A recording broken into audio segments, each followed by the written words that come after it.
So we're going to talk about Jack Nicklaus's honeymoon, and this was a story that I found.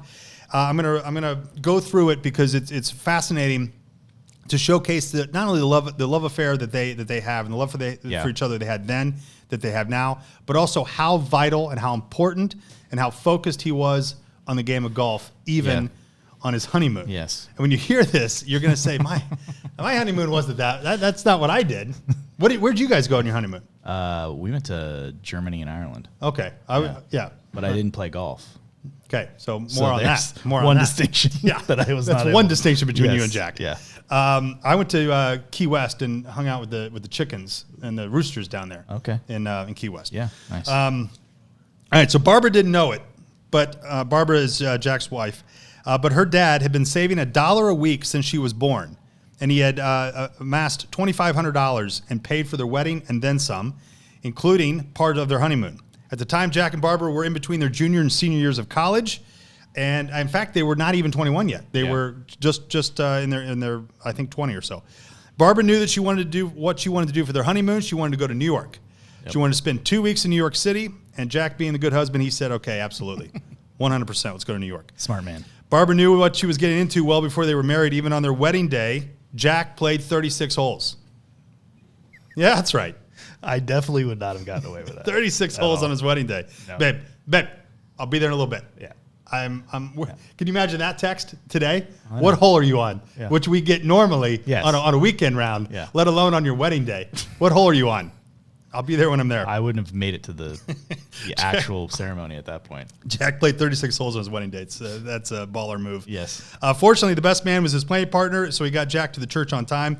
They spent that night at the Nationwide Inn in Columbus, Ohio, checking in as Mr. and Mrs. Jones for anonymous's sake. The name Jack Nicklaus still rang a bell at that in those parts even back then. Yeah. Day one of their honeymoon, starting from the hotel, they made it as far as Hershey, Pennsylvania.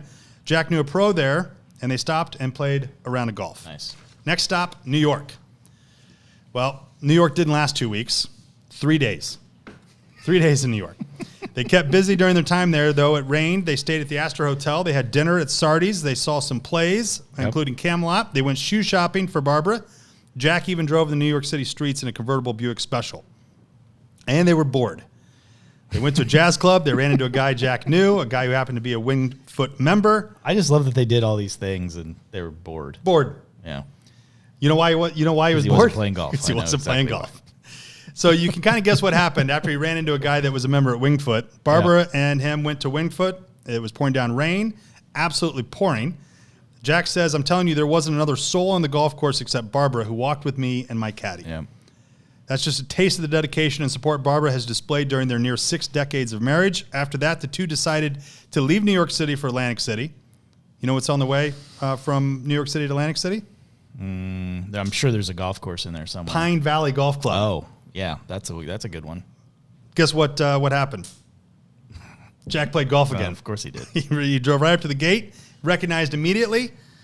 There was one problem, though. They said, "Jack, this is a men's-only club." Stag Club is what they were called today. Yeah.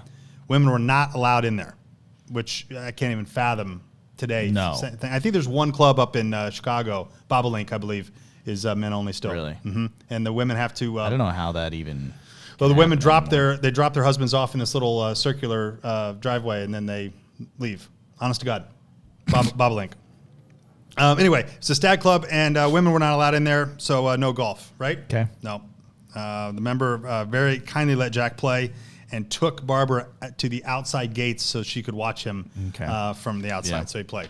Now, you could criticize Jack for being insensitive, being selfish, being a man, saying, "I'm going to play golf." Yeah. But Barbara didn't mind. She laughs about it now. She said, "We were young and together. We had fun. We always had fun being together." After Jack shot 74, they then went to Atlantic City, got up the next morning, looked at the boardwalk and said, "This is it. We're out of there in 10 minutes." And they went back to Columbus. And that's how a 2-week honeymoon in New York City became a 6-day trip, including 2 destinations and 3 rounds of golf. Which is incredible. Yeah, I didn't get to play golf on my honeymoon. So that's Jack. Yeah. Now, golf has been a central part of his life for forever.